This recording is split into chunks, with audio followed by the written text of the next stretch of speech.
There are situations that reveal who people really are beneath the performance. For Sungkyu Jung, that moment happened in a private VIP room at Monaco's most exclusive casino when he drunkenly offered 50,000 euros to a cocktail waitress for one night of her time, and instead of slapping him or crying or doing what he'd seen countless other women do when powerful men made degrading propositions, she smiled. Not a polite smile. Not a nervous smile. A smile that made his blood run cold because it contained absolutely no fear and infinite calculation. Then she said 6 words that would destroy his entire life. "You don't have enough money to buy my silence." The woman who spoke those words was Shanola Thompson. 28 years old, from Brooklyn, working as a cocktail server in Monaco's elite gambling circles. Sungkyu thought she was nobody. Just another beautiful woman serving drinks to rich men, probably desperate for money, definitely exploitable. He was catastrophically wrong about all of it. But let me start at the beginning, because this story is about power, perception, and the spectacular destruction that happens when arrogance meets someone who refuses to be underestimated. Sungkyu Jung was 33 years old and had never been told no in any meaningful way during his entire adult life. Third son of the Jung family that controlled one of South Korea's largest pharmaceutical empires, heir to approximately $4 billion, accustomed to a world where money solved every problem and bought every desire. He was handsome in the way wealthy men often are. Expensive haircuts that cost more than most people's monthly rent, suits tailored in Milan by designers who maintained waiting lists years long, a gym-sculpted body maintained by personal trainers who charged $500 per session. Charming when it served him, cruel when it amused him, fundamentally convinced that the world existed for his entertainment and everyone in it was either useful or irrelevant. His father had raised him with a simple philosophy. Everything and everyone has a price. Find that price, pay it, and you own whatever you want. It had worked for Sungkyu his entire life. Wanted a sports car? Paid for it. Wanted to attend exclusive parties? Paid for access. Wanted women? Paid for their time, their attention, their silence when things ended badly. Women, in his worldview, were objects to be acquired, used, and discarded. He'd had countless affairs. Models, actresses, socialites, occasionally wives of business associates when the thrill of transgression appealed to him. He'd broken countless hearts without noticing or caring, ruined a few careers when women tried to demand more than he was willing to give, paid off at least a dozen women to sign NDAs about various forms of misconduct that ranged from emotional manipulation to situations that might generously be called legally ambiguous. None of it had ever cost him anything because money and family power ensured consequences never reached him. A woman threatened to go public about his treatment of her. His family's lawyers made her a financial offer she couldn't refuse combined with legal threats she couldn't withstand. Someone tried to file complaints? His father's connections to law enforcement and media made problems disappear before they became stories. He was, by any objective measure, a terrible human being. Spoiled beyond redemption, entitled to a degree that made other wealthy people uncomfortable, morally bankrupt in ways that extreme wealth often produces when combined with lack of accountability. And he'd come to Monaco for his best friend's bachelor party, a week of gambling, drinking, and the kind of debauchery that men like him considered their birthright.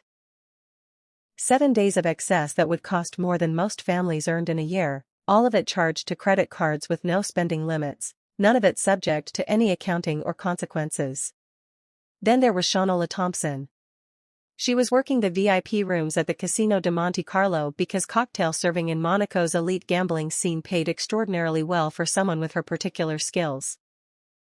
People reading, emotional intelligence, the ability to be simultaneously charming and utterly forgettable.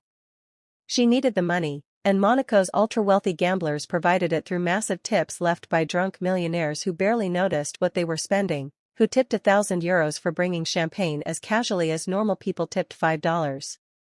The job was perfect for what she actually needed. Access to environments where wealthy men got drunk and said things they shouldn't say, where guards were down, where the performance of power occasionally slipped enough to reveal the corruption underneath. But Shanola wasn't really a cocktail waitress. She was an investigative journalist for the Financial Observer, one of Europe's most respected financial publications, The kind of journalism outlet that had won Pulitzer Prizes and broken stories that collapsed governments. She'd spent 5 years building a reputation for exposing corporate fraud, money laundering, corruption that cost ordinary people their savings while enriching the already wealthy. She was known in journalism circles as relentless, uncompromising, someone who would spend years chasing a single story if that story mattered enough. She was brilliant in ways that made her editors slightly uncomfortable. Able to read complex financial documents faster than people with decades more experience, capable of seeing patterns in data that sophisticated algorithms missed, willing to go deeper and stay longer on investigations than anyone else in the industry. She'd exposed a German pharmaceutical company's systematic environmental violations that had poisoned an entire town's water supply, resulting in criminal prosecutions and a €2 billion settlement. She'd infiltrated a British bank's money laundering operation by working as a cleaning person for 6 months, documenting everything, ultimately collapsing the institution and sending 6 executives to prison for terms ranging from 8 to 15 years. She was relentless, uncompromising, and absolutely committed to taking down people who used wealth as a shield against consequences while their actions destroyed ordinary lives. And she'd been investigating the Jum family's pharmaceutical empire for 8 months. The Jum Corporation had been accused, quietly, in medical journals and regulatory filings that normal people never read, of bribing regulators to fast-track approvals for medications that hadn't been properly tested. Of falsifying clinical trial data to hide dangerous side effects. Of suppressing research showing their flagship drugs caused severe complications including organ failure, neurological damage, and death. Of systematically prioritizing quarterly earnings over patient safety across multiple countries spanning 3 continents. The allegations were serious. The evidence was circumstantial. And the Jum family had enough money and power to make accusers disappear into legal settlements sealed with NDAs that prevented anyone from speaking publicly. But Shanola had learned something during her 8 months of investigation. The Jum family's 3rd son, Sunkyu, was the weak link in their carefully constructed fortress of legal protection. He was reckless in ways his older brothers weren't. Posted too much on social media, drank too openly in public, had a pattern of behavior with women that suggested someone who'd never learned to fear consequences. He attended board meetings but barely paid attention, signed off on decisions without reading the details, trusted that his father and brothers were handling the actual business while he enjoyed the benefits. He was, in intelligence terms, a soft target. Someone who could be manipulated into revealing information because he'd never learned to guard it carefully. So Shanola had tracked his movements, learned his patterns, discovered he was coming to Monaco for a bachelor party. She'd gotten herself hired at the Casino de Monte Carlo specifically to serve the VIP rooms where she knew he'd be spending time. She'd carefully built a persona, charming cocktail waitress, friendly but professional, someone who laughed at jokes that weren't funny and refilled drinks efficiently without being intrusive. She'd been serving Sunkyu's VIP room for 3 nights, carefully building a rapport that he wouldn't even notice was being constructed. Being present but forgettable, charming but not flirtatious, creating an environment where he'd feel comfortable enough to let his guard down. Rich men always underestimated service workers. Always assumed that people bringing them drinks were either stupid or powerless or both. It made them careless in exactly the ways that could be exploited. Shanola had built her entire career on rich men underestimating her. She'd been waiting for the right moment. The moment when Sunkyu would be drunk enough to be reckless but not so drunk that anything he said would be legally inadmissible. When his friends would be distracted or absent so the conversation would be private. When his guard would be completely down. That moment arrived on night 4 of his Monaco trip. Sunkyu was spectacularly drunk, champagne mixed with whiskey mixed with vodka, the kind of combination that destroyed judgment and impulse control. His friends had mostly passed out in their own rooms or left with professional escorts who charged €5,000 for the night. He was alone in the VIP room with alcohol and a woman he'd barely noticed beyond her efficiency at bringing more alcohol. Shanola brought another round of drinks, expensive champagne that cost €800 per bottle, whiskey that was older than she was, and set them on the table with the same professional smile she'd been performing for 3 nights. She started to leave, playing her role perfectly. "Wait," Sunkyu said, his words slurred but his intention clear. He was looking at her now, really looking, in ways that made her skin crawl but that she'd been expecting. Come here. She turned, maintaining the professional demeanor, giving no indication that she knew exactly what was coming. Yes, sir? You're beautiful. Has anyone told you that tonight? He was using the tone wealthy men always used when propositioning service workers. Casual, entitled, assuming agreement was guaranteed. You're very kind, sir. Neutral response, non-committal, the script she'd performed with 1,000 drunk men in 1,000 similar situations. I mean it. Beautiful. Too beautiful to be just serving drinks to drunk rich people. He pulled out his wallet, thick with cash in multiple currencies and credit cards that had no spending limits, the kind of wallet that represented more money than most people saw in months. What if I offered you something? Real money. 50,000 euros for one night. Just you and me, no obligations after. You do what I want, I pay you, we both walk away happy. Here it was. The moment man like him revealed exactly who they really were. Most women in her position would have been scared. Or angry. Or desperate enough to actually consider it because 50,000 euros was life-changing money for someone working service jobs in expensive cities. Shanola felt none of those things. She felt victory. Pure, cold, calculated victory. Because Sunkyu Jem had just propositioned her for prostitution in a room with security cameras recording everything, with audio systems capturing every word, with potential witnesses in the hallway who could be subpoenaed. He'd just handed her exactly the leverage she'd spent 8 months positioning herself to obtain. But more than that, he'd revealed he saw her as purchasable. As an object. As someone so powerless that 50,000 euros would override her dignity, her autonomy, her humanity. That assumption was going to destroy him in ways he couldn't possibly imagine. Shanola smiled. Not the professional smile she'd been wearing for 3 nights. A different smile entirely, one that contained no fear, no submission, no hint of the powerless service worker he assumed he was addressing. It was the smile of someone who'd just won a game her opponent hadn't even realized they were playing. 50,000 euros, she repeated slowly, as if considering the offer, letting him think for one more moment that his money could buy anything he wanted. That's very generous, sir. But I have to be completely honest with you about something. She leaned closer, her voice dropping to something intimate that the security cameras would catch perfectly, that would sound damning when played back in legal proceedings. You don't have enough money to buy my silence. Sunkyu blinked, his drunk brain struggling to process words that didn't match the script he'd expected. What? I said you don't have enough money to buy my silence. Shanola straightened, and her entire demeanor shifted like a mask being removed. The submissive cocktail waitress disappeared completely, replaced by something else entirely, someone with power, authority, absolute confidence in her position. Because I'm not actually a cocktail waitress, Mr. Jem. I'm Shanola Thompson, senior investigative journalist with the Financial Observer. And you just propositioned me for prostitution on camera, in a jurisdiction where that's a criminal offense punishable by up to 5 years in prison, while intoxicated to a degree that suggests habitual substance abuse and possible addiction issues. She pulled out her phone, not the cheap model a cocktail waitress would carry, but an expensive smartphone loaded with recording apps, encrypted communication tools, professional equipment. And showed him a recording that had been running the entire time, capturing not just this conversation but the previous 3 nights of interactions. I've got your proposition recorded on multiple devices with redundant backups already uploaded to secure servers.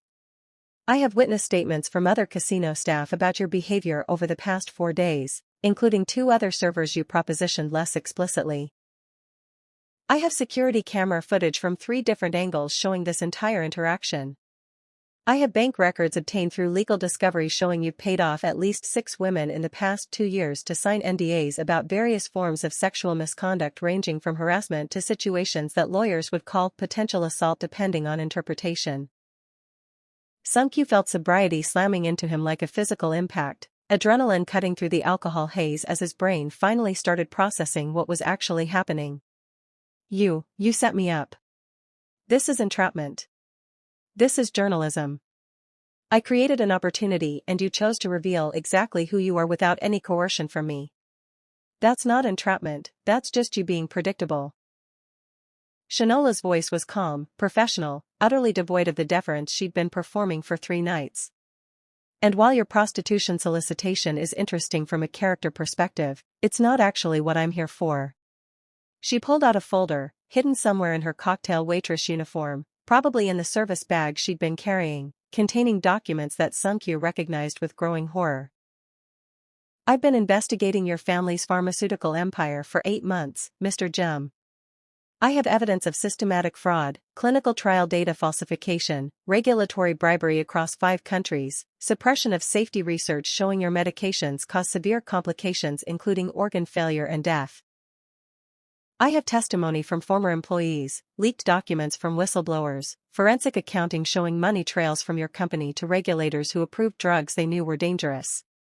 She spread documents across the table. Jum Corporation internal memos, clinical trial reports with data obviously manipulated, financial transfers to officials in regulatory agencies, medical records of patients who died using medications the Jum family had known were unsafe. 237 deaths that I can directly link to your company's fraud. 237 people who took medications prescribed by doctors, trusting that approval meant safety, dying because your family decided quarterly earnings mattered more than human lives. Sunkyu stared at the documents, his mind reeling, trying to find an exit from this situation, any way to regain control. There wasn't one. He'd walked into a trap so sophisticated he hadn't even seen it being constructed around him. What do you want? He asked, his voice barely steady. I want information about your family's pharmaceutical fraud that I can't obtain through conventional journalism. Clinical trial data that hasn't been leaked yet. Direct testimony about board meetings where decisions were made to suppress safety research. Evidence of the systematic nature of the corruption that proves this wasn't just a few bad actors but deliberate corporate policy. Shanola leaned forward, her eyes holding his with absolute intensity. You're on the board of directors, Mr. Jem. You attend quarterly meetings. You vote on approvals for new medications. You have access to everything I need to build a prosecutable case that will actually deliver justice instead of just writing articles that your family's lawyers make disappear. Why would I help you destroy my own family? Because you have exactly 2 options right now, and both of them involve destruction. The only question is whose. She gestured to her phone. Option 1, I publish the story about Sunkyu Jem, 3rd son of the Jem pharmaceutical empire, soliciting a cocktail waitress for prostitution with audio, video, and witness testimony. By tomorrow morning, you're an international scandal. By tomorrow afternoon, Monaco police issue an arrest warrant. By tomorrow evening, every news outlet is running stories about entitled Korean billionaire facing prostitution charges.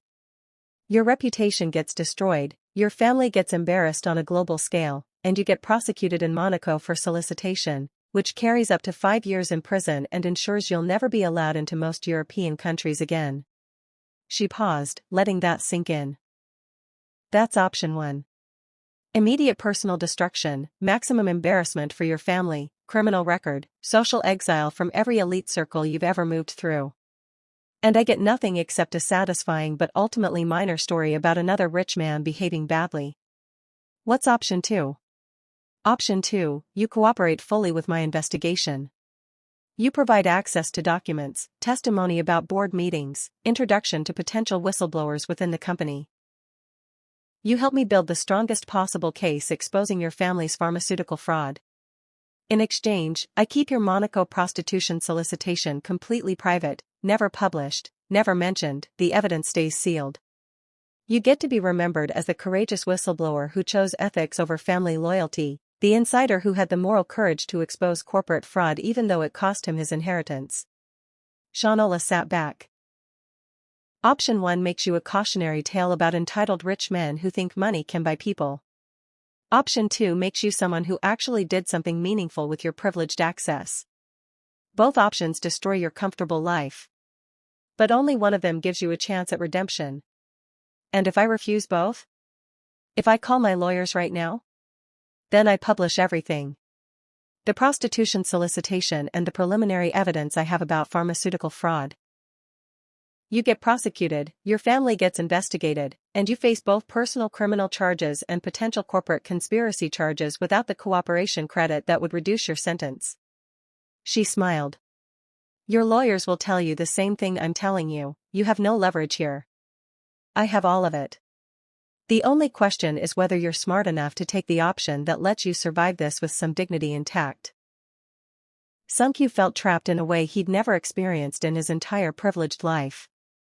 His father's money, his family's power, his own sense of untouchability, all of it was completely useless against a journalist who didn't care about bribes or threats and had evidence that could destroy him multiple ways. I need time to think about this, he said, desperately buying time to figure out an escape. You have until 2 p.m. tomorrow. Meet me at Café de Paris with your decision, cooperation or publication. But understand, Mr. Jum, that one way or another, I'm exposing the Jum family's pharmaceutical empire. You're not stopping that. The only thing you're deciding is whether you get destroyed with them or whether you get to be part of the solution. She gathered her documents, tucked them away with professional efficiency, her movements showing none of the deference she'd performed as a cocktail waitress. Oh, and one more thing, she said as she reached the door. Don't try to run. Don't try to leave Monaco before our meeting. I have copies of everything distributed to colleagues with instructions to publish immediately if I don't check in on schedule. And definitely don't try to threaten me or have your family's security people intimidate me. I've taken down companies worth billions, Mr. Jum. I've survived actual death threats from people far more dangerous than your family. You have nothing that scares me.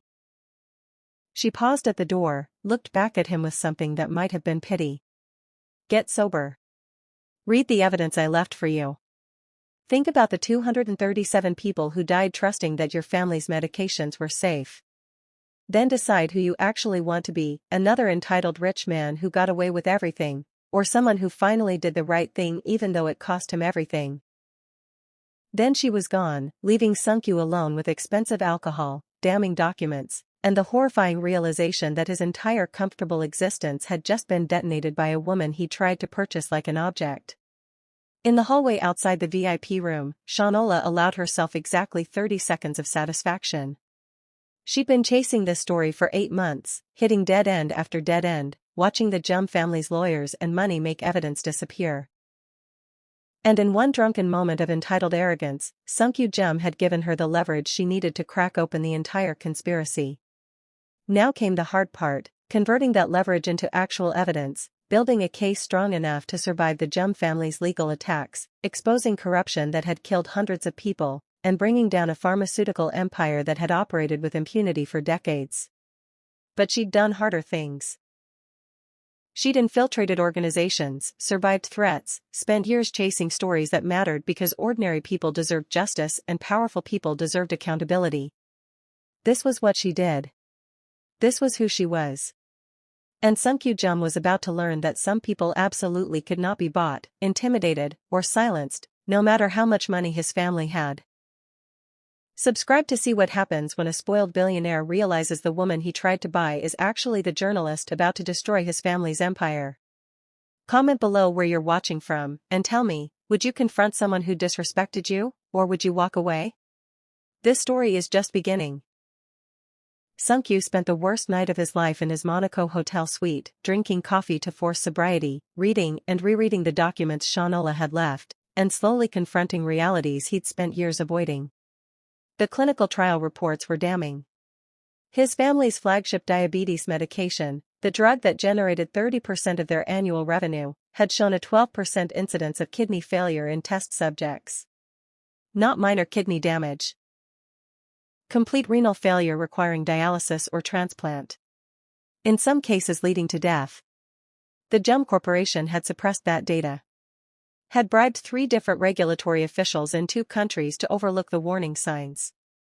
Had brought the medication to market knowing it would cause kidney failure in vulnerable patients because the profit margins were too good to sacrifice for something as trivial as patient safety.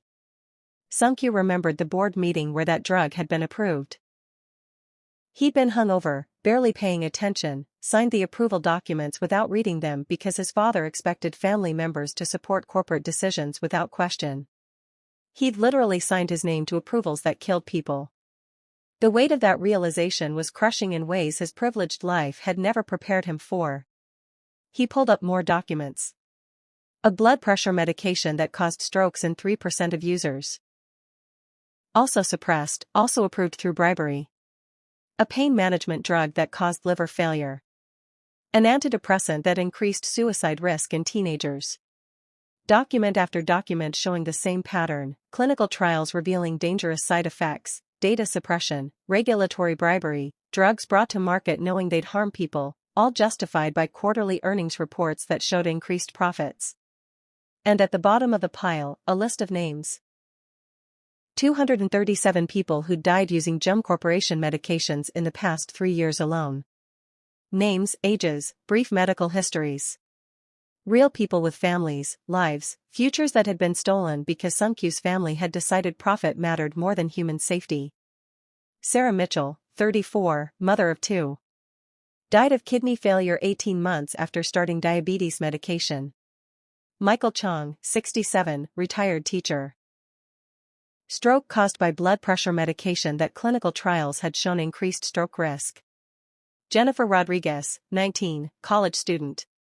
Suicide while taking antidepressant that Jum Corporation knew increased suicidal ideation in young adults. Name after name after name. 237 lives erased for money. Sunkyu ran to the bathroom and vomited. Then sat on the cold tile floor, shaking, unable to stop seeing those names, those ages, knowing he'd participated in killing them through negligence and willful ignorance. At 4 a.m. Seoul time, he called his lawyer, the one family member who'd always given him honest advice even when it wasn't what he wanted to hear. Uncle Min, Sunkyu said when the call connected, his voice hoarse.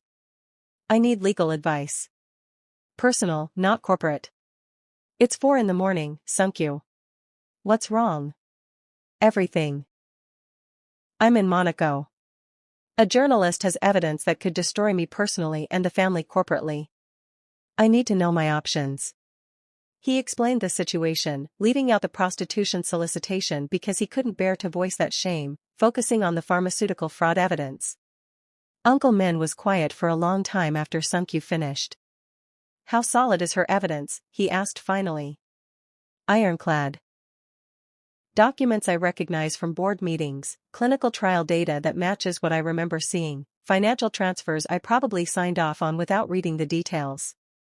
Uncle Min, we falsified clinical trials. We bribed regulators. We brought drugs to market knowing they'd kill people. We've discussed this before, Sunkyu. The legal team handles compliance. The legal team helps us commit fraud more carefully. I've been reading these documents for 6 hours. There's no interpretation where what we did is legal or ethical. We murdered people for money. His voice cracked. 237 names, Uncle Min, real people. Dead because we prioritized quarterly earnings over human lives. Uncle Min sighed deeply. What does this journalist want? My cooperation. Documents, testimony, access to whistleblowers. Help building a prosecutable case against the family in exchange for keeping other damaging information private. What other information? Sunkyu forced himself to say it. I propositioned her for prostitution. 50,000 euros for one night. She recorded it. Has witnesses. Camera footage. Everything needed to prosecute me in Monaco and destroy my reputation internationally. Silence on the other end of the line. Long, heavy silence. You propositioned an investigative journalist working undercover while she recorded you, Uncle Min said finally, his voice carefully controlled. Sunkyu, that's extraordinarily stupid even by your standards. I know. And now she has leverage to force your cooperation or destroy you personally while investigating the family corporately. Yes. Then you need to cooperate with her immediately and completely. But father. Your father built an empire on pharmaceutical fraud that's killed hundreds of people. If this journalist can prove it, and it sounds like she can, the entire company collapses, criminal charges follow, and everyone with decision-making authority faces prosecution. That includes your father, your brothers, and you. Uncle Min's voice softened slightly. But if you cooperate, provide testimony, help build the case against the corporation, you get cooperation credit. Reduced charges, possibly probation instead of prison time, a chance to argue you were manipulated by your father rather than an active participant. You're telling me to betray my family. I'm telling you to save yourself from a conspiracy you participated in through negligence and stupidity. And maybe, if you actually care about the 237 dead people, to help deliver some form of justice for their families. Father will never forgive me. Your father approved medications he knew would kill people because it was profitable. His forgiveness isn't worth having. Uncle Min paused. I've been your family's lawyer for 30 years, Sunkyu. I've helped cover up crimes, silence victims, make problems disappear. I've compromised my ethics for money and family loyalty. And I'm tired of it. What are you saying? I'm saying cooperate with this journalist. Give her everything she needs. Help her build the strongest possible case. Maybe do one actually ethical thing with your privileged access to information. His voice held something like hope. And Sunkyu? When this is over, when the company collapses and your family faces consequences, maybe become someone different than who you've been. Someone who learned from this instead of just surviving it. The call ended. Sunkyu sat in his hotel suite as sunrise painted Monaco in shades of gold, holding documents that proved his family were murderers, knowing he had exactly one choice that didn't end with him destroyed. At 2 p.m., he walked into Café de Paris like a man walking to his execution. Shanola was already there, sitting at an outdoor table, looking nothing like the cocktail waitress from the casino. She wore a simple professional dress, her natural hair styled but not elaborate, minimal makeup, sipping espresso while reviewing notes on her laptop. She looked up as he approached, her expression neutral, revealing nothing. Mr. Jum. Thank you for coming. Did I have a choice? He sat down, trying to maintain some dignity despite feeling completely defeated. Not really. But I appreciate the punctuality. She closed her laptop, gave him her full attention. Have you made a decision? I'll cooperate. Fully and completely. Documents, testimony, access to whatever and whoever you need. I'll help you build the strongest possible case against my family's pharmaceutical fraud.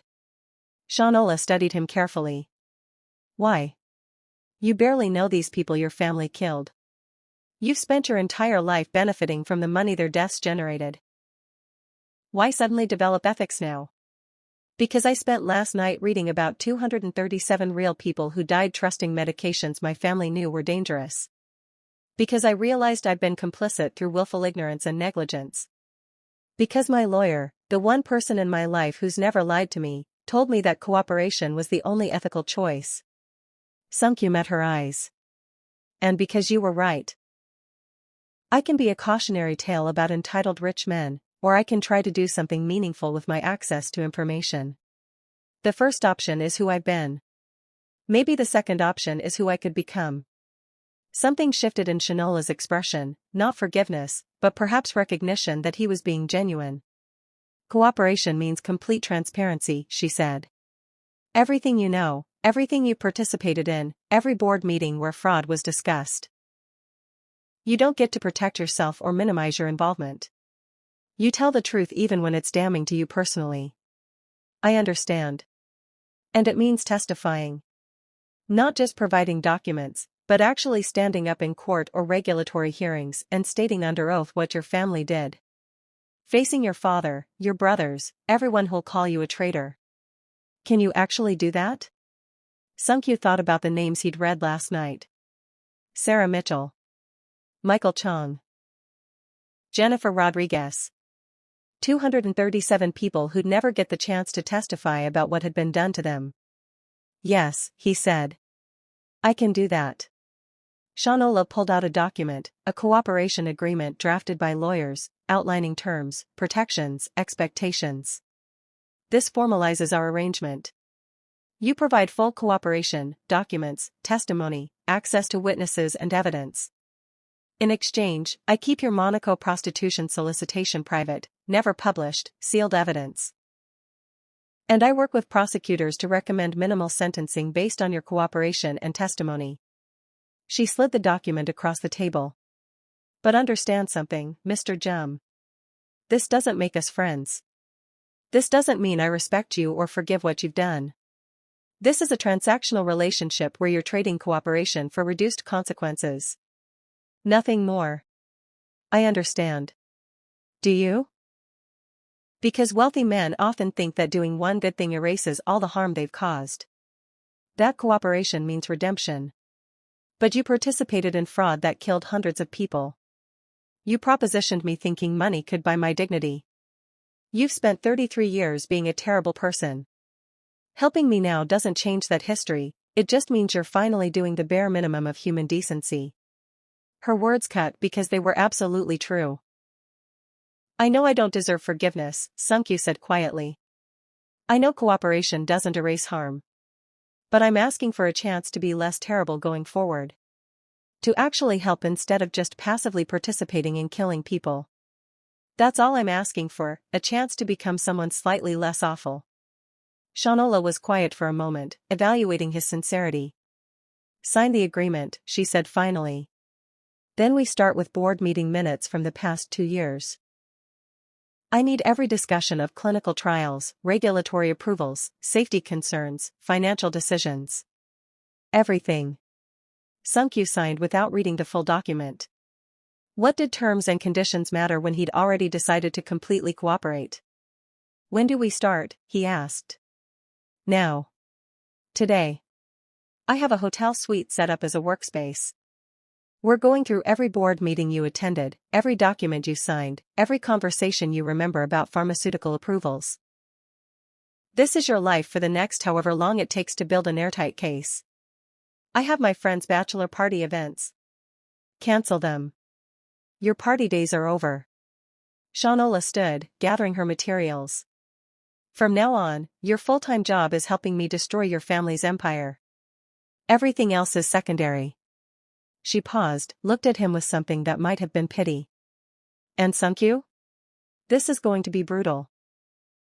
You're going to have to confront every decision you made, every document you signed without reading, every moment you chose ignorance over responsibility. You're going to have to face the families of people your negligence killed. You're going to have to become the person you've spent your entire life avoiding being, someone who actually takes accountability for harm. I know. I don't think you do. But you're about to learn. The evidence gathering consumed 3 weeks and destroyed whatever remained of Sunkyu's comfortable worldview. Shanola had set up a makeshift investigation headquarters in a hotel suite that she'd converted into a war room. Walls covered with timeline charts, document stacks organized by category, whiteboards mapping corporate hierarchy and money flows, multiple laptops running forensic accounting software and database searches. It looked like a police investigation command center. Which, in a sense, it was. Sunkyu arrived each morning at 8 a.m. and worked until midnight or later, going through every board meeting he'd attended, every document he'd signed, every email chain he'd been copied on. Shanola was relentless, pushing him to remember details, explain decisions, identify people who might have additional evidence. This board meeting, she said on day 3, pulling up minutes from 18 months ago. Discussion of clinical trial results for the diabetes medication. You voted to approve market submission. What do you remember about that discussion? Sunkyu read the minutes, memory slowly returning. My father led the meeting. The lead researcher presented the results, said efficacy was strong but there were some concerns about kidney function in a small subset of patients. Father asked if the concerns were serious enough to delay approval. The researcher said no, that monitoring protocols could address the risks. The researcher lied. Or was instructed to downplay the risks. Shanola pulled up the actual clinical trial data. The small subset was 12% of test subjects showing signs of kidney failure. That's not a minor concern, that's a catastrophic failure rate for a medication meant to be taken daily for years. She showed him internal communications between the researcher and Jum Corporation executives, documents Shanola had obtained from a whistleblower, showing clear instructions to minimize safety concerns in board presentations. Your father knew. The researcher knew. The executives knew. And you approved it anyway without asking for the actual data. I trusted them. They're experts. You were lazy. And that laziness killed people. Shanola pulled up medical records. 43 deaths directly linked to kidney failure caused by that medication. 43 people who took a drug you approved without doing basic due diligence to verify what you were being told. She showed him photos. Faces of people who died. Families at funerals. Children who'd lost parents. This is what your trust and laziness cost. Look at them. Remember them. Because they're why we're doing this investigation. It was brutal. Day after day of confronting decisions he'd made carelessly, documents he'd signed without reading, board meetings where he'd voted approval for medications he knew nothing about because it was easier than asking questions or challenging his father. But something was changing in Sunkyu. He started reading everything. Not just skimming documents to extract the information Shanola needed, but actually studying the clinical trials, understanding the science, recognizing patterns of fraud that he'd missed through years of deliberate ignorance. He started asking questions. About why certain trials were designed to exclude high-risk patients, about why safety monitoring periods were shorter than industry standards, about financial incentives that encouraged rushing approvals. He started seeing the pharmaceutical empire his family had built not as a source of wealth and status but as a machine designed to extract profit from sick people regardless of whether the products actually helped them. "You're getting better at this," Shanola said during their second week of work. "You're starting to think like an investigator instead of just answering questions. I'm starting to understand how completely I was manipulated. My father kept me on the board to provide legitimacy, third-generation involvement, family continuity. But he never actually wanted me to engage with the business. He wanted me ignorant and compliant. And you were happy to be ignorant because it was comfortable." "Yes. Because asking questions would have meant confronting that my comfortable life was built on fraud and death. Easier to just go to parties and spend money and pretend the business was legitimate." Sunkyu looked at the evidence wall, hundreds of documents proving systematic corruption. "I can't unknow this now. Can't go back to comfortable ignorance." Good. That's the first step toward actually becoming someone different. But the investigation was also revealing something Sunkyu hadn't expected: Shanola herself. She was brilliant in ways that went beyond just journalism skills. She could read complex financial documents faster than people with decades more experience, spot inconsistencies that sophisticated algorithms missed, see patterns in data that required both analytical ability and creative thinking. She worked 18-hour days without complaining, survived on coffee and determination, drove herself with an intensity that suggested this was more than just professional obligation. "Why do you do this?" Sunkyu asked one evening when they were both exhausted, reviewing their 10th straight hour of clinical trial data. "This level of investigation, you could make so much more money in corporate consulting, corporate law, working for companies instead of exposing them. Why choose this?" Shanola was quiet for a moment, deciding how much to share. "When I was 23, just starting as a journalist, my mother got sick. Cancer. She was prescribed a medication that her insurance covered, that her doctor recommended, that she took as directed. 6 months later, she was dead, not from cancer, but from liver failure caused by the medication." She pulled up old news articles on her laptop. Turned out the pharmaceutical company had suppressed clinical trial data showing that medication caused liver damage in 15% of users. They'd bribed regulators, falsified reports, brought it to market knowing it would kill people. "My mother was one of 208 people who died before the drug was pulled from market. I'm sorry." "Don't be sorry. Be better." Shanola's eyes were fierce.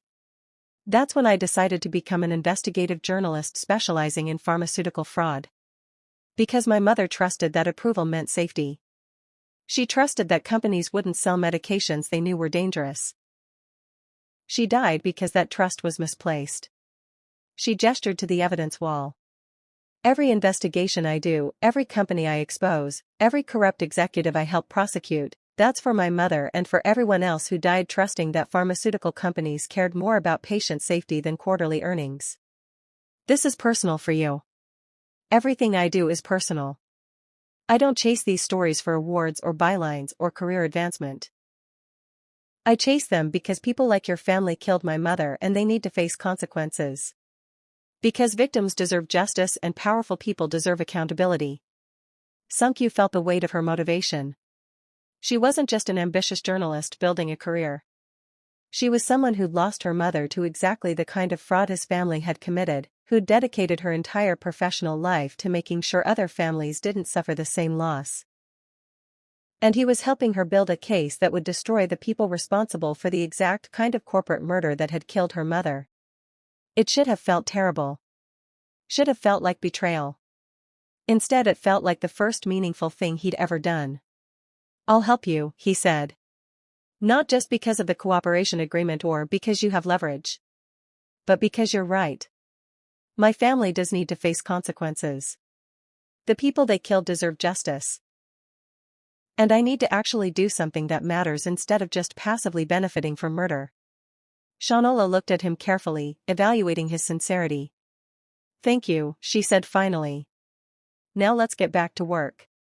We have 16 more board meetings to analyze and you need to identify which executives were actively participating versus just following orders."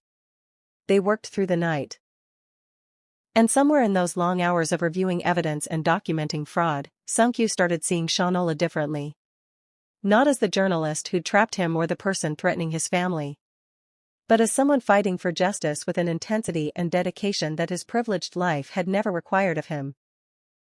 Someone who'd turned personal tragedy into professional purpose, who'd spent years chasing stories that mattered because making powerful people face consequences was worth more than comfort or safety.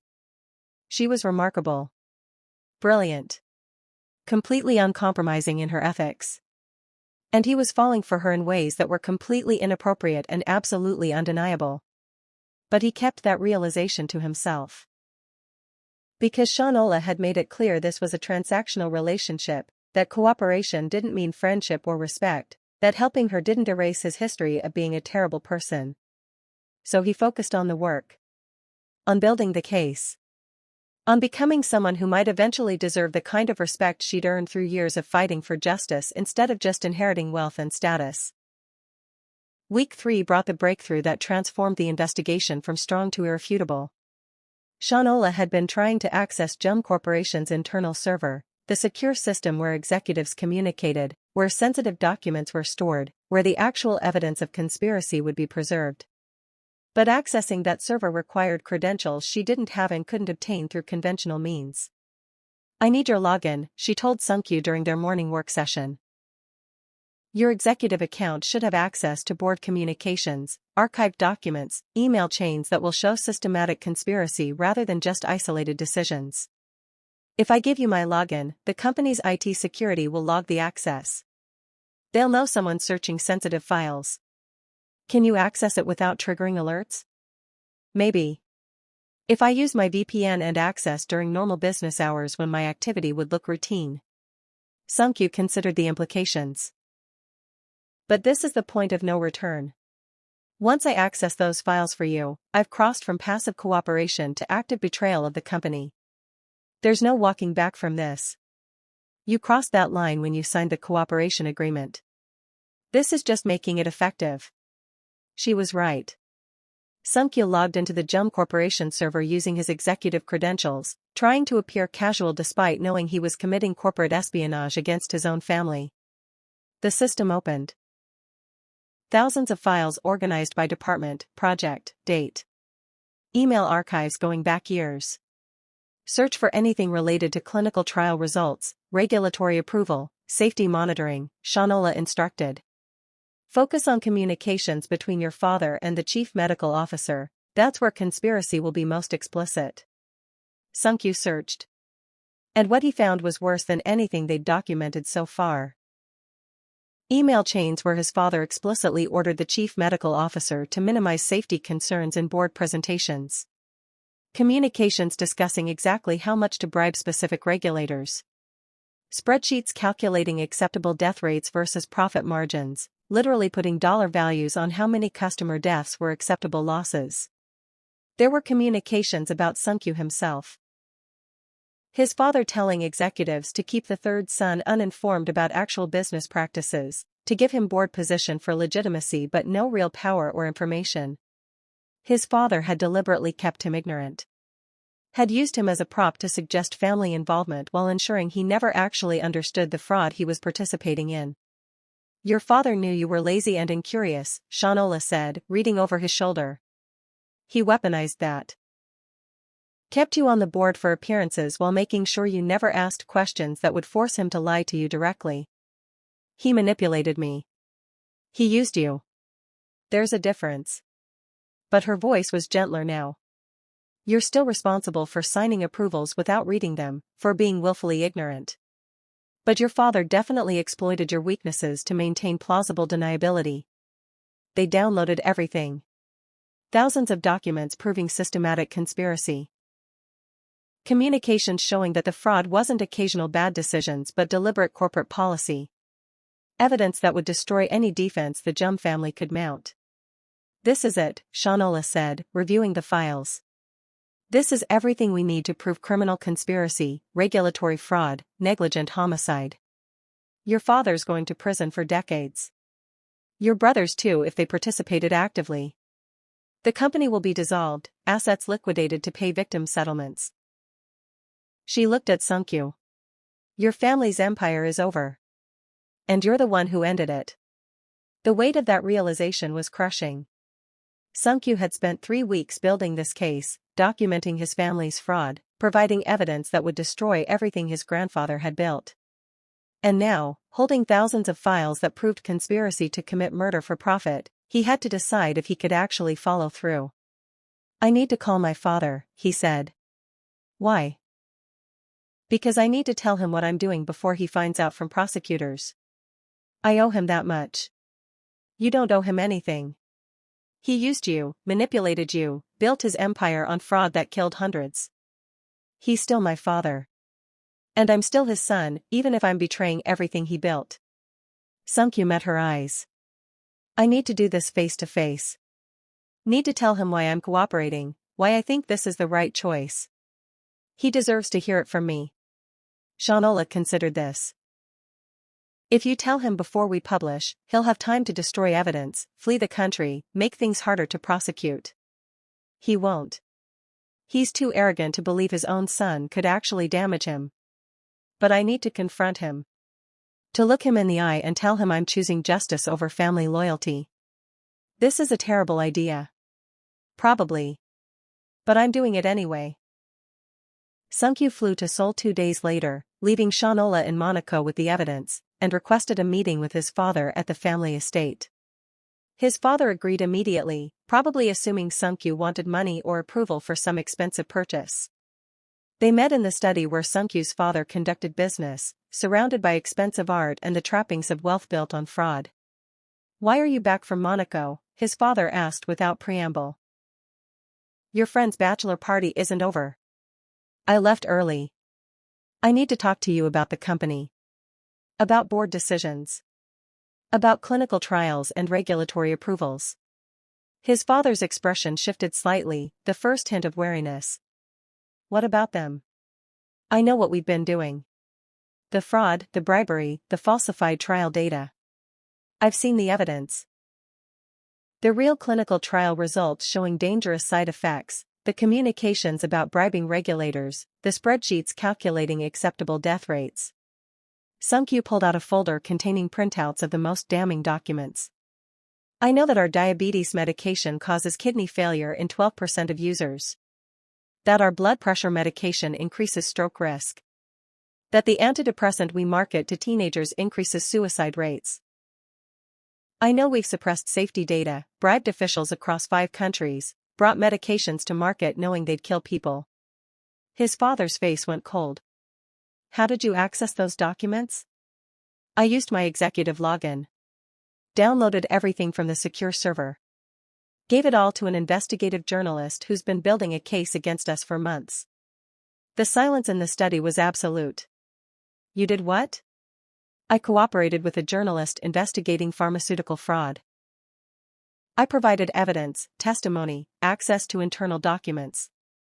Everything needed to prove criminal conspiracy and bring charges against you, against the company, against everyone involved in decisions that killed people.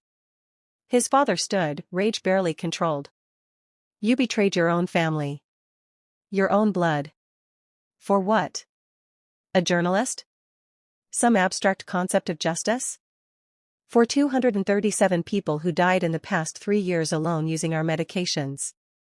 For my conscience. For becoming someone other than a willfully ignorant accessory to murder. Sunkyu's voice was steady despite his fear. I'm testifying against the company. Against you.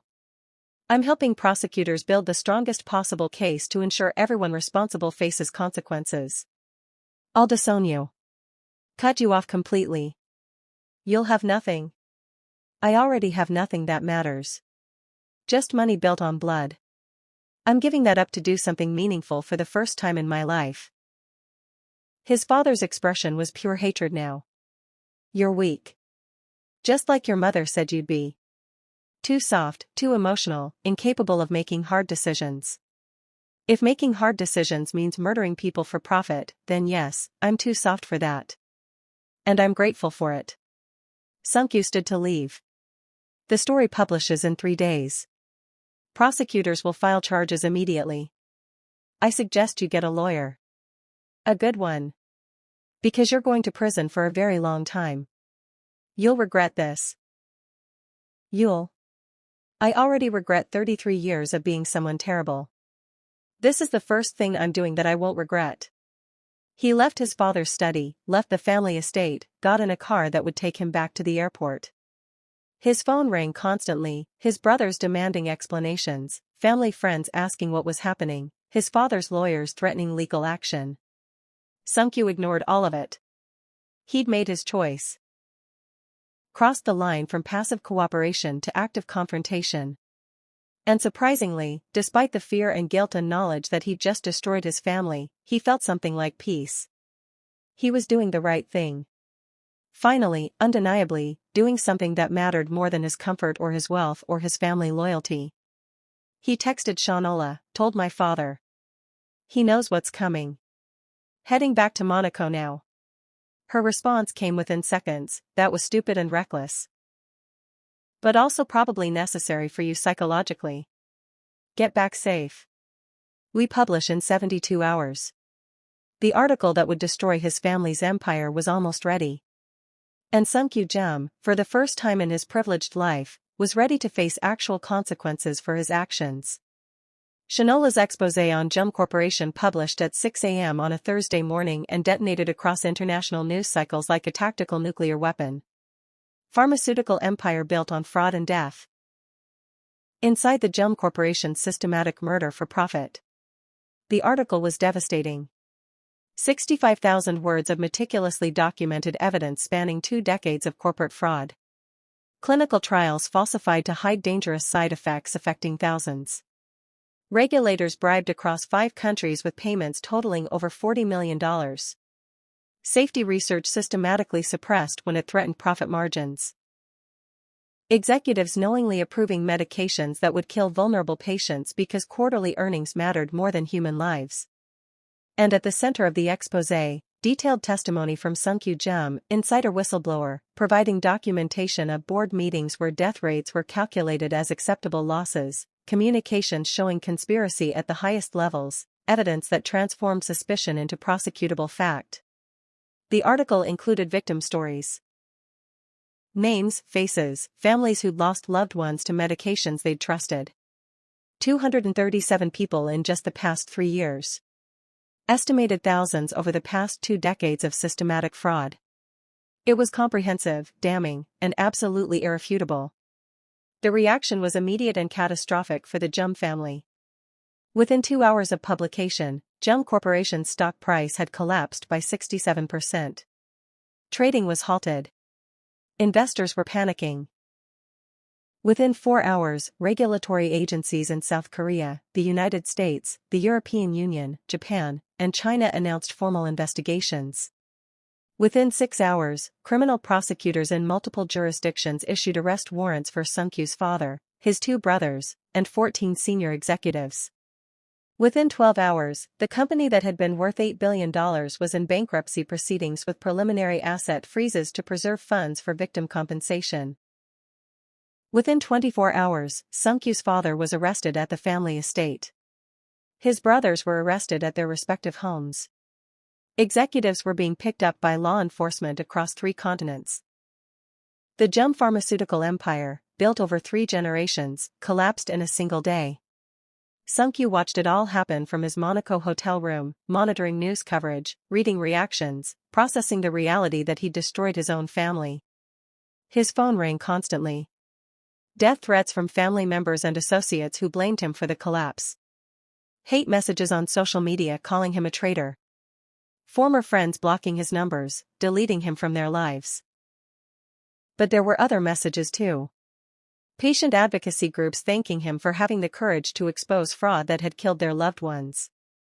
Families of victims saying his testimony gave them hope for justice. Medical ethicists praising his decision to choose morality over family loyalty. Pharmaceutical industry analysts crediting his whistleblowing with triggering reforms that would prevent future fraud. Regulators in multiple countries citing his testimony as the foundation for strengthening approval processes. He was simultaneously the most hated man in South Korea's business community and a hero to victims' families worldwide. The cognitive dissonance was overwhelming.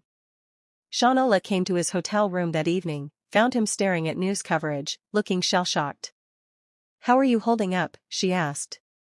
"My father was arrested this morning. My brothers too. The family estate is being seized as a criminal asset. My cousins, aunts, uncles, everyone's either in custody or running from arrest warrants. Everything my grandfather built is gone." He looked at her. "I did this. I destroyed my own family. You exposed criminals who killed people for profit. There's a difference. Tell that to my family. Tell that to everyone calling me a traitor." Shanola sat beside him. "You know what my mother would have said if she'd lived to see this? She would have thanked you. Said you gave families like ours the justice we deserved. That you chose doing the right thing over protecting people who didn't deserve protection. Your mother died because of fraud exactly like what my family committed. Yes. Which is why I spent 8 months building this case. Why I trapped you in Monaco. Why I pushed you to cooperate even when it cost you everything." She paused. "But also why I respect what you did. You could have protected yourself, minimized your involvement, tried to survive this with your wealth and status intact. Instead, you gave me everything. Testified completely. Helped build a case that actually delivers justice. Doesn't change that I participated in the fraud for years. No. But it means you're trying to become someone better than you were. That has to count for something." They sat in silence, watching news coverage show Sung-Kyu's father being led away in handcuffs, the family empire collapsing in real time. "What happens now?" Sung-Kyu asked. "To me, I mean. Legally. You'll be charged. Probably conspiracy, negligent homicide, regulatory fraud. But your cooperation will be noted, your testimony will be credited with making the case prosecutable. You'll likely face reduced charges with the possibility of probation or minimal prison time." "I'm going to prison." "Maybe. Or maybe prosecutors will argue that your testimony is worth more than your incarceration. Depends on how trials go, how much your cooperation is valued." She paused. "But yes, you'll face consequences. Just much lighter than you'd face without cooperation." Sung-Kyu felt the weight of impending criminal prosecution. His comfortable life was over. His wealth, his status, his social position, all of it evaporated through his own testimony. "Shanola," he said quietly. "Thank you." "For what?" "For giving me a chance to do something meaningful. For believing I could become someone better than who I was. For not just destroying me when you had every reason to." She looked at him carefully. "I didn't believe you could become better. I just needed your testimony. Everything else, your moral transformation, your genuine remorse, that was you choosing it. Don't give me credit for your own growth. But you gave me the push to start growing. I blackmailed you into cooperation. That's not the same as inspiring transformation. To me it is. Something shifted in her expression, the professional distance wavering slightly. Sunkyu, you're in a vulnerable emotional state right now. Your life is collapsing, you're facing prosecution, your family has disowned you. Don't confuse gratitude and stress bonding for actual connection. That's not what this is. Then what is it? He took a breath, decided to be honest. It's me realizing that you're the most ethical person I've ever met. That watching you fight for justice with complete dedication has shown me what actually matters beyond wealth and status. That I'm falling for you even though I know it's inappropriate and you'll probably reject me and I have no right to feel anything except gratitude that you didn't destroy me completely. Shanola was quiet for a long moment. I'm the journalist who trapped you. Who forced your cooperation? Who destroyed your family's empire? You're the person who showed me I could be better than I was. Who gave me purpose beyond just spending money and being useless. Who made me confront that my comfortable life was built on blood. That doesn't sound like the foundation for a healthy relationship. Maybe not. But it's honest. He met her eyes. I know you said this was transactional. That cooperation doesn't mean friendship or respect. But somewhere in 3 weeks of building this case together, I started seeing you as more than just the journalist investigating my family. Started seeing the person who lost her mother and turned that tragedy into a career fighting for justice. Started respecting you in ways I've never respected anyone. Respect isn't love. No. But it's the foundation. He paused. I'm not asking for anything now. I know the timing is terrible, I know I'm probably confusing multiple emotions, I know I don't deserve consideration from you. But when this is over, when the trials are done and I've faced whatever consequences I'm getting, I'd like a chance to prove I'm serious. To show you that I've genuinely become someone different. Shanola looked at him with an expression he couldn't quite read. Ask me again when you're not facing prosecution and family collapse and complete life destruction. If you still feel this way when your life has stabilized, if it stabilizes, then maybe we'll talk about it. That's not a no. That's a let's see if your transformation is permanent or just a crisis response. But she was almost smiling. Focus on your legal situation, Sunkyu. On testifying at trials. On actually facing consequences and coming through them as someone better. Then worry about romantic feelings. But you don't completely reject the possibility? I don't completely reject anything until I have all the evidence. That's what makes me a good investigator. She stood to leave. Get some sleep. Tomorrow we start preparing for your testimony at the preliminary hearings. You need to be sharp. She paused at the door. And Sunkyu?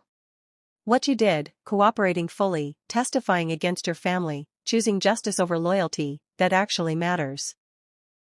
Don't let the hatred from your family or the social exile make you forget that you did something genuinely courageous.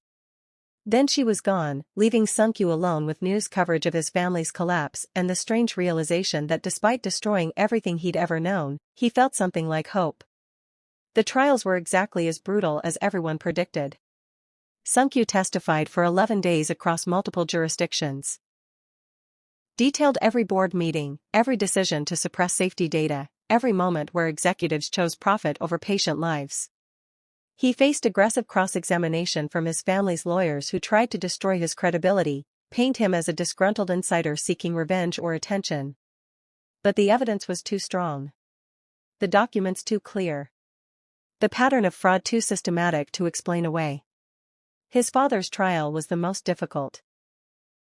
Sunkyu had to testify directly about conversations with his father, about being deliberately kept ignorant, about board meetings where his father explicitly ordered fraud. Their eyes met once during Sunkyu's testimony. His father's expression was pure hatred, no recognition of Sunkyu as his son, just loathing for the person who'd destroyed him. The jury deliberated for 2 days on his father's case. Guilty. On all counts. 22 counts of criminal conspiracy, 14 counts of regulatory fraud, 173 counts of negligent homicide. The judge sentenced him to 28 years without possibility of parole. Sunkyu's eldest brother received 23 years. The second brother got 19. Other executives received sentences ranging from 7 to 18 years. Sung-kyu himself, because of his extensive cooperation and testimony, received a reduced sentence. 3 years with possibility of parole after 18 months. It was more lenient than he deserved. Less than he'd feared. More than enough to fundamentally transform his understanding of consequences. The judge addressed him directly during sentencing. "Mr. Jum, you participated in a conspiracy that killed hundreds of people to increase corporate profits. That participation makes you criminally liable regardless of your ignorance or manipulation. However, your cooperation has been extraordinary. You provided evidence that made these prosecutions possible. You testified completely and honestly despite immense family pressure. You've demonstrated genuine remorse and commitment to accountability." The judge paused. "Your sentence reflects both your guilt and your cooperation. Use your time in prison to continue the transformation you've begun. When you're released, use your experience to prevent the kind of corporate fraud you once participated in." Sung-kyu was taken into custody immediately. He looked back once as they led him away and saw Shanola in the courtroom gallery, watching with an expression that might have been respect. Prison was transformative in ways Sung-kyu hadn't anticipated. He was housed in a white-collar facility, relatively comfortable by prison standards, but still prison. No special treatment, no deference, no ability to buy his way out of discomfort or use wealth to solve problems. He was nobody there. Just another inmate serving time for corporate crimes, sleeping in a narrow bed, eating institutional food, following rules and schedules determined by guards who didn't care about his family name or his former wealth. It was humbling. Necessary. Exactly what he needed. He used the time productively. Completed every educational program the prison offered. Earned degrees in business ethics and corporate governance. Started teaching other inmates about financial literacy and how to recognize corporate fraud. Volunteered in the prison library. Wrote extensively about his experiences, processing his transformation through words. And he corresponded regularly with Shanola. She visited monthly, maintaining the connection they built during the investigation. The visits were professional at first. Discussing ongoing civil cases, coordinating his testimony for victim compensation proceedings, updating him on pharmaceutical industry reforms triggered by the exposé. But gradually, the visits became more personal. They talked about books, about their very different childhoods, about what transformation actually meant and whether people could genuinely change or just perform change convincingly. "You're different," Shanola said during one visit about 8 months into his sentence. "You were entitled and careless and morally lazy. Now you're thoughtful. Engaged. Actually taking responsibility instead of just performing remorse. Prison gives you a lot of time to think about who you've been and who you want to become. Turns out I didn't like who I'd been very much. Most people who discover that about themselves just get defensive. You actually did the work of changing. Because you showed me it was possible. Showed me that ethical action mattered more than comfortable lies." Something in Shanola's expression shifted. Less guarded, more open. "Can I ask you something personal?" she said. "Always. That thing you said before your sentencing, about falling for me, about wanting a chance when your life stabilized. Did you mean it? Or was it just crisis emotion?" Sung-kyu's heart started hammering. "I meant it. Still mean it. I've spent 8 months thinking about you constantly, looking forward to your visits more than anything else, realizing that you're the person who fundamentally changed my understanding of what matters. That could just be admiration. Respect for someone who helped you transform. It's definitely that. But it's also love. Real love, not just gratitude or admiration. I'm in love with you, Shanola. Have been since we were building the case together. Tried to suppress it because the timing was terrible and you'd made it clear the relationship was transactional, but I couldn't stop feeling it." Shanola was quiet for a long moment, her fingers tracing patterns on the visiting room table. "I've been lying," she said finally. "When I said this was purely transactional, that cooperation didn't mean connection.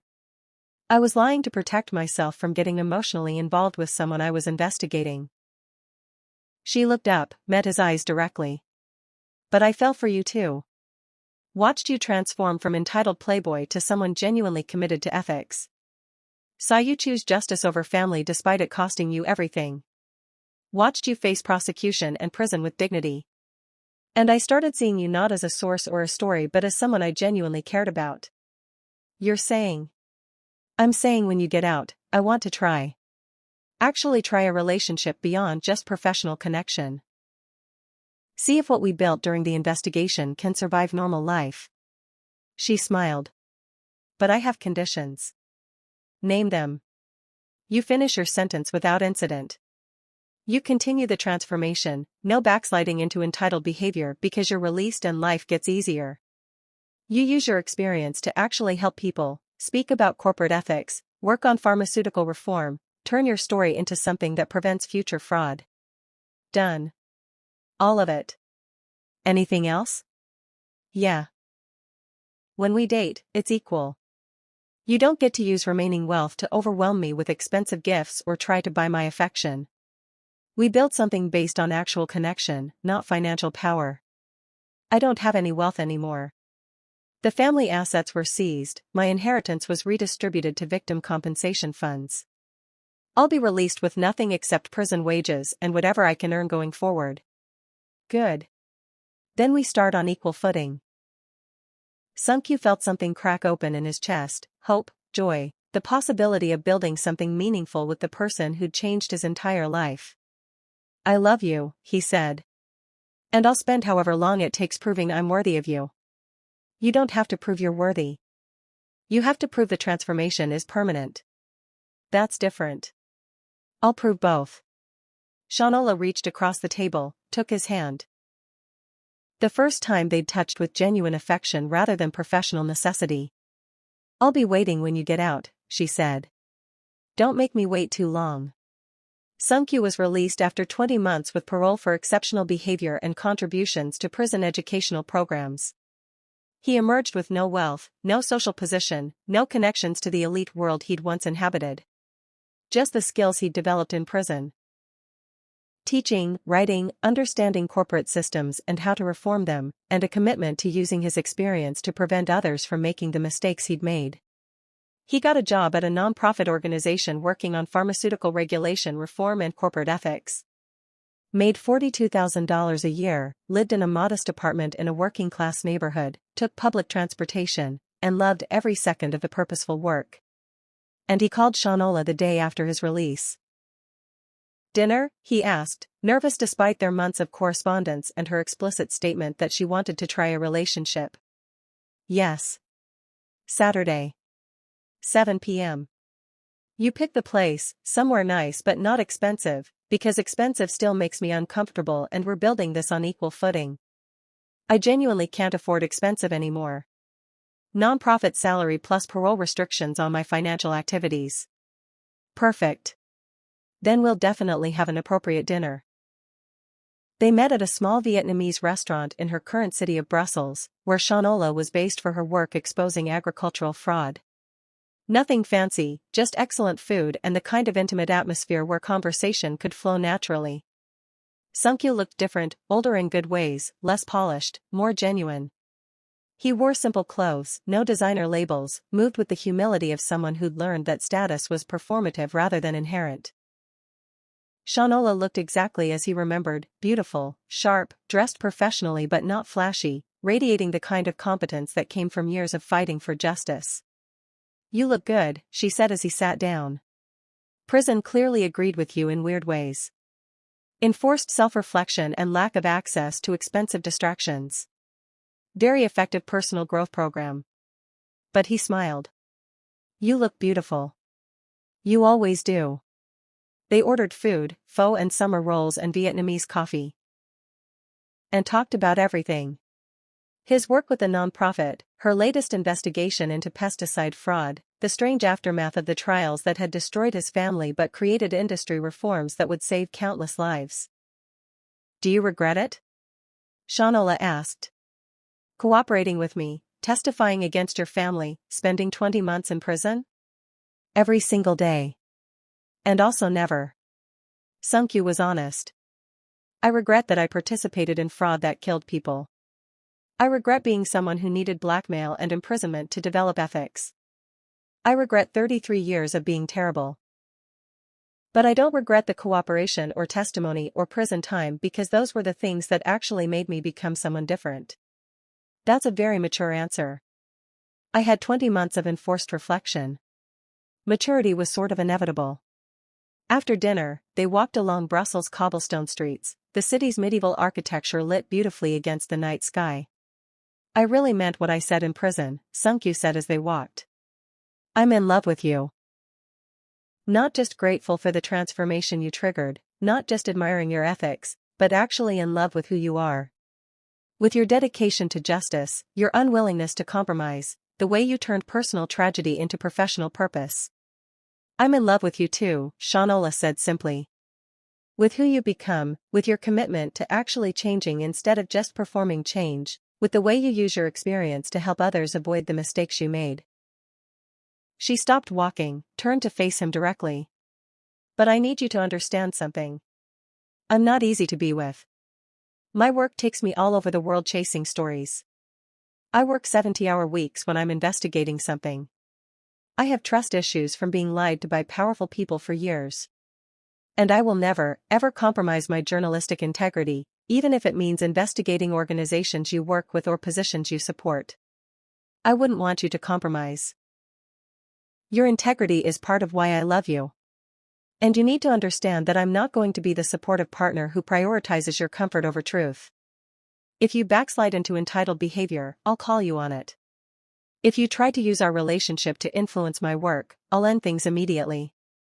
If you ever treat me or anyone else the way you treated women before your transformation, we're done. I understand.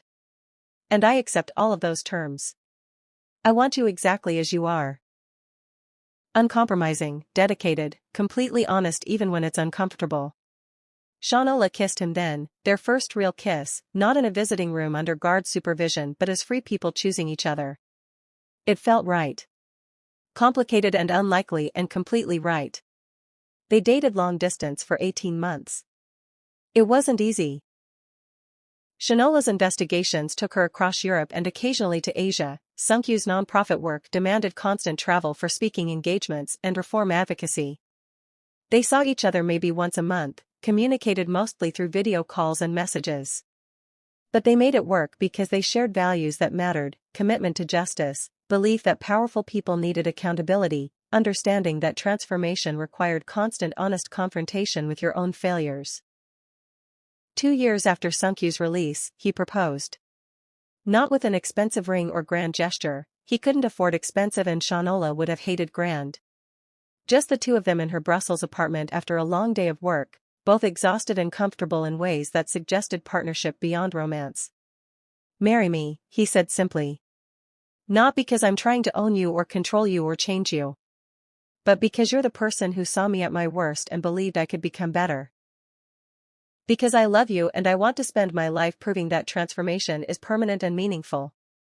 Shanola looked at this man who'd been fundamentally rebuilt from entitled monster to ethical advocate, who'd lost everything and gained actual purpose, who understood that love required constant work and brutal honesty.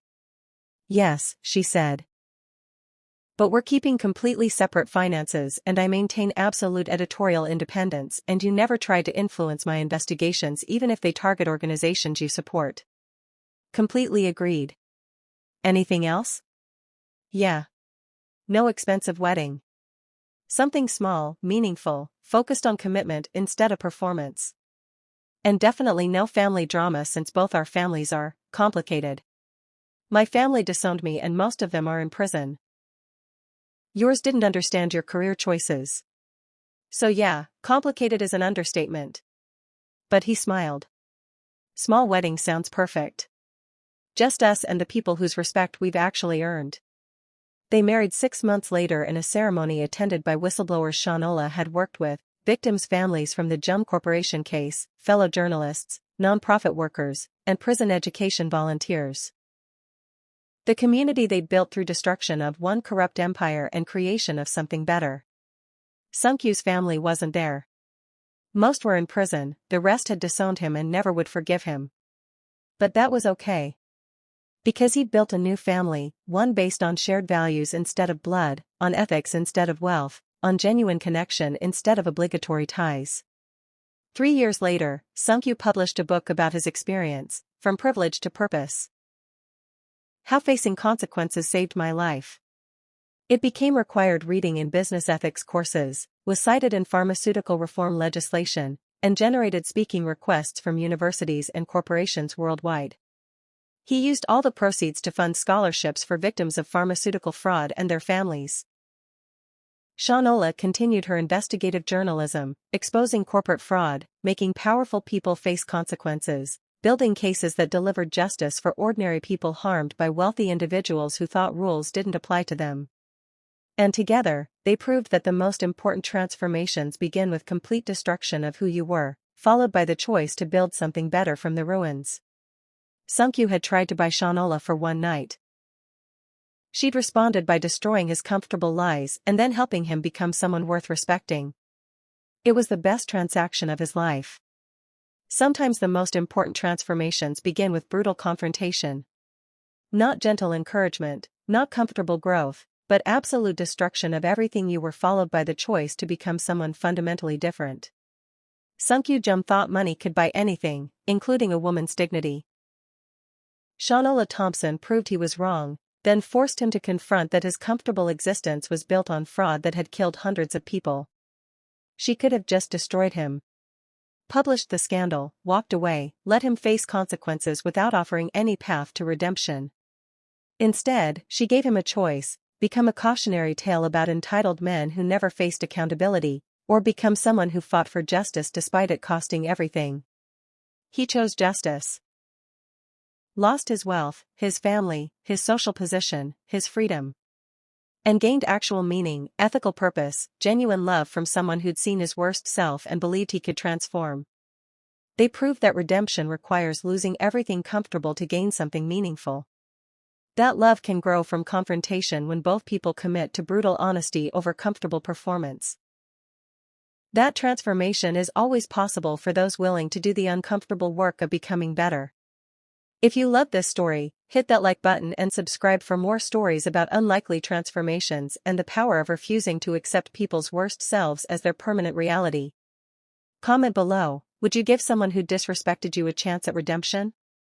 Have you ever been transformed by someone who refused to accept your comfortable lies? Let me know. I love hearing your stories. Thanks for watching, and remember, the person you are isn't the person you have to remain. Transformation is always possible for those brave enough to face who they've been and committed enough to become someone better. Until next time.